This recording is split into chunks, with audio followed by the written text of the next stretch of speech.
Bismillahirrahmanirrahim. Assalamu alaikum students.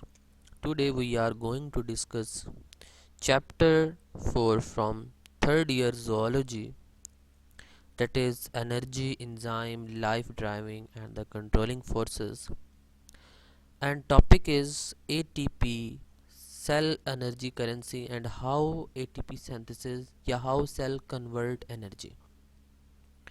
Students, आपको मालूम है कि एटीपी क्या है? What is ATP? ATP is adenosine triphosphate, जो कि मेजर एनर्जी करेंसी है सेल की। मतलब यहाँ सेल एनर्जी हासिल करते हैं और ये तकरीबन तमाम ऑर्गेनिजम्स के अंदर अपना रोल प्ले कर रहा होता है।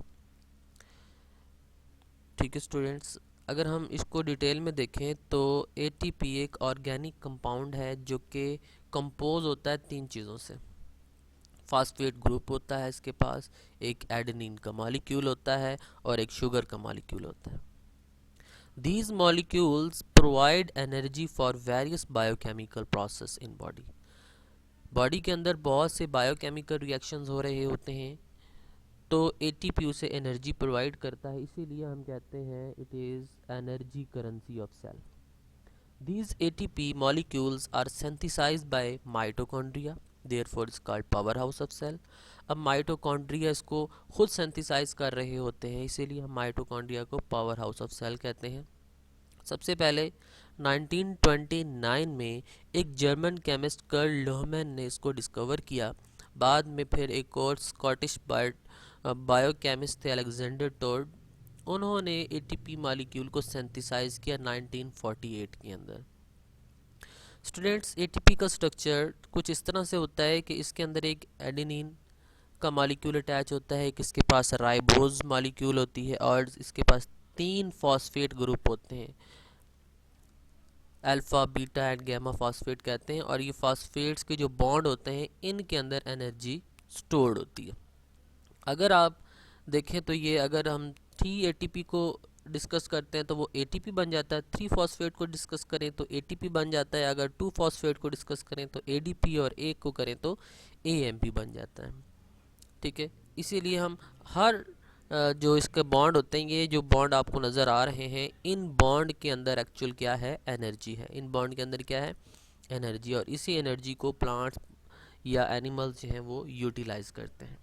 सो ये एनर्जी बनती कैसी है, एनर्जी हमें मिलती कैसे है? जब ये बॉन्ड टूटते हैं तब एनर्जी मिलेगी। अगर एक बॉन्ड टूटेगा तो अल्टीमेटली हमें एक बॉन्ड से में जो एनर्जी होती है 7.3 किलो कैलोरी, वो एनर्जी मिलती। अगर सेकंड बॉन्ड टूटेगा फिर उसके मुताबिक हमें एनर्जी मिलेगी, एंड थर्ड बॉन्ड टूटेगा तो हमें उसके मुताबिक एनर्जी मिलेगी। ठीक है, सबसे पहले अगर हम देखते हैं तो अगर एक बॉन्ड हाइड्रोलाइज होता है, एक बॉन्ड टूटेगा तो एडीपी का मॉलिक्यूल बनेगा। मतलब अगर एक फास्फेट का ग्रुप इससे रिलीज़ कर दिया जाए तो एनर्जी जो है वो रिलीज़ हो जाएगी। सो एटीपी से एडीपी का मॉलिक्यूल बन जाएगा। अगर एडीपी में एक फास्फेट ग्रुप को ऐड कर दिया जाए तो एटीपी का मॉलिक्यूल बन जाएगा। आप कह सकते हैं एटीपी जो है वो हाई एनर्जी है, जबकि एडीपी जो है वो लो एनर्जी का मॉलिक्यूल है, क्योंकि उससे कुछ एनर्जी जो है वो अब रिलीज़ हो चुकी है। ठीक है स्टूडेंट्स, ये इसकी कंपोजिशन को अगेन रिपीट किया गया है ताकि आपको कन्फ्यूजन ना रहे। इसके अंदर 3 फॉस्फेट मॉलिक्यूल हैं, एक इसके पास राइबोज है और तीसरे नंबर पे इसके पास एडेनिन है। ये एक मॉलिक्यूल ब्रेक होने से एनर्जी रिलीज़ होगी, फिर दूसरा मॉलिक्यूल ब्रेक होने से एनर्जी रिलीज़ होगी, एंड थर्ड मॉलिक्यूल ब्रेक होने से एनर्जी रिलीज़ होती है। यहाँ पे अब देखें, जब हम हाइड्रोलाइसिस करते हैं एक बॉन्ड इसका टूट गया, एनर्जी रिलीज़ होगी। फिर इसी तरह सेकंड बॉन्ड टूटेगा। अब ये फर्स्ट फास्फेट का बॉन्ड टूटा है तो ये बना है एडीपी, एडिनोसिन डाइफॉस्फेट। अगर ये सेकंड बॉन्ड भी टूट जाएगा देन क्या बनेगा? AMP, adenosine monophosphate. ठीक है, अगर ये तीनों बॉन्ड टूट जाएंगे तो क्या बन जाएगा? एडिनोज, यानी एडिनोसिन बन जाएगा। सिर्फ इसके पास एक एडिनिन होगा और एक शुगर का मॉलिक्यूल होगा। एटीपी के स्टूडेंट्स फंक्शन क्या होते हैं? ये मैकेनिकल वर्क भी कर रहा होता है, ये ट्रांसपोर्ट भी कर रहा होता है, ये केमिकल वर्क भी कर रहा होता है। इसमें देखें तो ATP is use for the various cellular function including transportation of different molecule across cell membrane. Cell membrane, एक सेल से दूसरे सेल के दरमियान में जो ट्रांसपोर्टेशन होती है वो सेल मेम्ब्रेन के थ्रू होती है, उसके लिए एनर्जी चाहिए, चाहे वो एक्टिव ट्रांसपोर्ट हो या पैसिव ट्रांसपोर्ट। जब ट्रांसपोर्ट होगी cell across the cell membrane, then ATP की रिक्वायरमेंट होगी। सेकंड, ATP जो है वो मसल्स की कंट्रैक्शन के लिए, आपको पता है मायोसिन और एक्टिन जो हैं उनको भी ATP रिक्वायरमेंट होती है अटैचमेंट के लिए, बॉडी की मूवमेंट के लिए, इसके अलावा ब्लड की सर्कुलेशन के लिए, लोकोमोशन के लिए भी क्या होती है, एनर्जी की ज़रूरत होती है। ATP from energy production includes synthesizing multi-thousands type of the molecules in the cell required for their survival। और कुछ ऑर्गेनिज्म जो होते हैं, बल्कि आलमोस्ट यूक्रियोट्स हैं जो मल्टी सेलर होते हैं, उनके सर्वाइवल के लिए भी बहुत से सेल्स बन रहे होते हैं, सेल्स की डेवलपमेंट के लिए भी एनर्जी रिक्वायर होती है। इसके अलावा केमिकल रिएक्शन, मतलब मैसेज ने मूव करना है from one neuron to another neuron, तो उसके लिए भी क्या होती है, एनर्जी रिक्वायरमेंट होती है। जी, नेक्स्ट टॉपिक है कि हाउ सेल कन्वर्ट एनर्जी, किस ATP की सिंथेसिस कैसे हो रही है। स्टूडेंट्स, एनिमल के अंदर दो मेथड होते हैं जिससे ATP की सिंथेसिस होती है। First is substrate level phosphorylation and second is chemiosmosis. Substrate level phosphorylation क्या होता है कि the synthesis of ATP during reaction of glycolysis and Krebs cycle, कि क्रैब साइकिल और ग्लाइकोलाइसिस के दौरान ATP की सिंथेसिस का होना सबस्ट्रेट लेवल फास्फोराइलेशन कहलाता है। स्टूडेंट, आप इसे ऐसे भी डिफाइन कर सकते हैं कि when phosphate group of substrate is transferred to the ATP to make ADP to make ATP के ADP के अंदर जब हम फास्फेट को एंटर करते हैं तो उससे एक ATP का मॉलिक्यूल बनता है, तो ये भी सबस्ट्रेट लेवल फास्फोराइलेशन है। And second is chemiosmosis. Chemiosmosis में क्या होता है कि the coupling reaction in which synthesis of ATP molecule takes during movement of hydrogen ion across on the hydrogen gradient, कि हाइड्रोजन आयन जहाँ पे मौजूद हैं वो एक हाइड्रोजन कंसनट्रेशन तक की तरफ मूव करके जाते हैं। यहाँ पे ATP सिंथेसिस लगा होता है, एक चैम्बर लगे होते हैं जहाँ पे इसकी ट्रांसमिशन होती है। स्टूडेंट्स, अब इस पूरे मैकेनिज़्म को, दोनों मैकेनिज़्म को एक एनिमेशन की मदद से अंडरस्टैंड कीजिएगा। Molecule that supplies energy for metabolic processes within your cells. These energy compounds are built when a molecular unit of adenosine gets connected to 3 tri-phosphate groups. The addition of phosphate groups is a process referred to as phosphorylation, and in this lesson you will learn about 2 types of phosphorylation that your cells use to make energy. To understand how ATP are made, we must look at mitochondria, which are the cellular bodies where ATP is produced. This important function has earned mitochondria the nickname the powerhouses of the cell. Mitochondria consist of 2 membranes. The inner membrane is folded. This increases the surface area so more chemical reactions can take place across this membrane.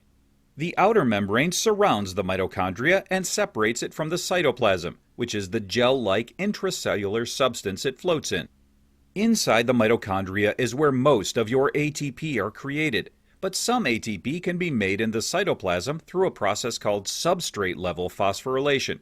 This is a process of forming ATP by the physical addition of a phosphate group to ADP. Substrate-level phosphorylation is a big name, but it's actually a straightforward process. With this type of phosphorylation, you have an adenosine diphosphate, ADP, which is a unit of adenosine attached to 2 diphosphate groups. In order to turn it into an adenosine triphosphate, a phosphate group is taken from an intermediate compound, referred to as a substrate, and given to the ADP. I mentioned that substrate-level phosphorylation takes place outside of the mitochondria, but it also takes place inside.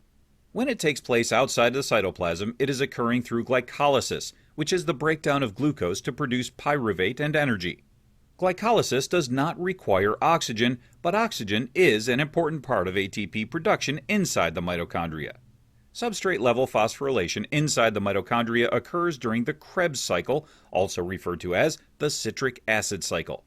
This cycle is a sequence of chemical reactions in which molecules are broken down in the presence of oxygen to generate energy. The Krebs cycle takes place inside the folded inner membrane of the mitochondria in an area known as the matrix. If we take a close look at the folded inner membrane, we find embedded structures that help out with oxidative phosphorylation, which is the process of forming ATP via the transfer of electrons. This process is not as straightforward as the other type of phosphorylation, but it's more productive, producing a good yield of ATP. Oxidative phosphorylation involves the electron transport chain, which is a series of compounds that pass electrons from one to another. This chain creates a negative electric current along the membrane, which attracts positively charged protons or hydrogen ion, H positive, moving them from the matrix through the membrane and into the space between the inner and outer mitochondrial membranes. This space gets overcrowded with protons, and some of them sneak back across the membrane through an escape hatch known as ATP synthase, which is the enzyme that helps phosphorylation of ADP to ATP. This phosphorylation occurs because as the protons exit through the ATP synthase, they generate the energy needed to bond available phosphates onto ADPs, which recharges your energy battery. Let's review. ATP is the molecule that supplies energy for metabolic processes within your cells. Most ATP molecules are made in the mitochondria of your cells, which has earned them the nickname the powerhouses of the cell. However, we did learn that some ATP are produced in the cytoplasm outside the mitochondria. Substrate-level phosphorylation, which is a process of forming ATP by the physical addition of a phosphate group to ADP, can take place in the cytoplasm during glycolysis or inside the mitochondrial matrix during the Krebs cycle. Oxidative phosphorylation, which is the process of forming ATP via the transfer of electrons, takes place inside the mitochondria, along the folded inner membrane. It involves the electron transport chain, which is a series of compounds that pass electrons from one to another. This chain creates a negative current that attracts positively charged protons into the space between the inner and outer mitochondrial membranes. These protons then escape back across the membrane via ATP synthase, which is the enzyme that helps phosphorylation of ADP to ATP. And chemiosmosis for ATP synthesis. In human beings, adenosine triphosphate or ATP is the source of energy for all cellular processes. On zooming into the thyroid gland within the neck, many round cells are observed, and within a cell there are numerous mitochondria. Each mitochondrion is an oval-shaped organelle enclosed by two membranes.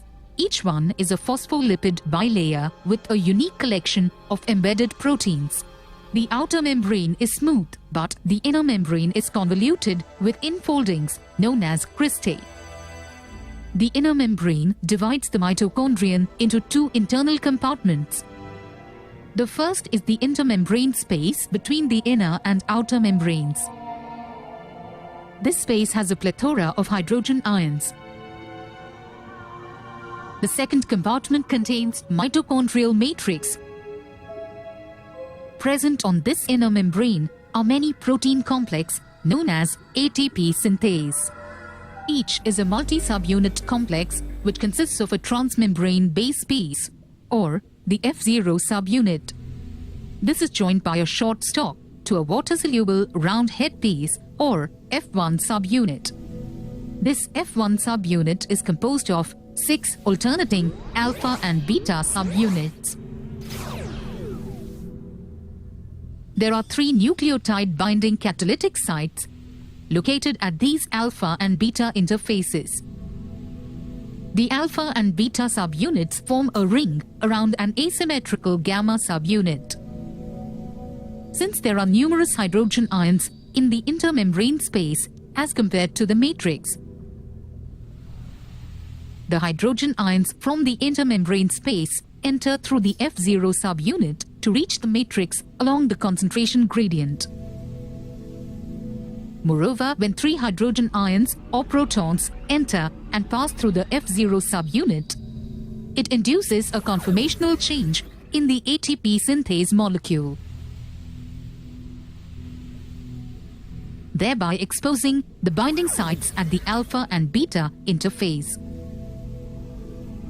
When inorganic phosphate and ADP bind to ATP synthase, then ATP is produced. This ATP molecule is then released from it and it enters the mitochondrial matrix and accumulates in it. Finally, all these ATP molecules are released from the mitochondrion. Thus, mitochondrion acts as the powerhouse of the cell by synthesizing ATP molecules. Summary: each mitochondrion is an oval-shaped organelle enclosed by two membranes. The outer membrane is smooth, but the inner membrane is convoluted with infoldings known as cristae. The inner membrane divides the mitochondrion into two internal compartments. Present on this inner membrane are many protein complexes known as ATP synthase. Each is a multi-subunit complex which consists of a transmembrane base piece, or the F0 subunit. This is joined by a short stalk to a water-soluble round head piece, or F1 subunit. This F1 subunit is composed of 6 alternating alpha and beta subunits. There are 3 nucleotide binding catalytic sites. When 3 hydrogen ions or protons enter and pass through the F0 subunit, it induces a conformational change in the ATP synthase molecule, thereby exposing the binding sites at the alpha and beta interface. When inorganic phosphate and ADP bind to ATP synthase, then ATP is produced. Thus, mitochondrion acts as the powerhouse of the cell by synthesizing ATP molecules.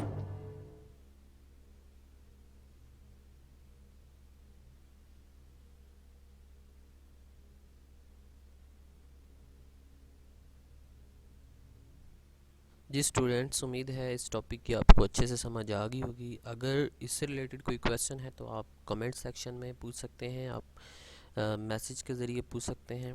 Okay students, अल्लाह हाफिज़, फ़ी अमानिल्लाह।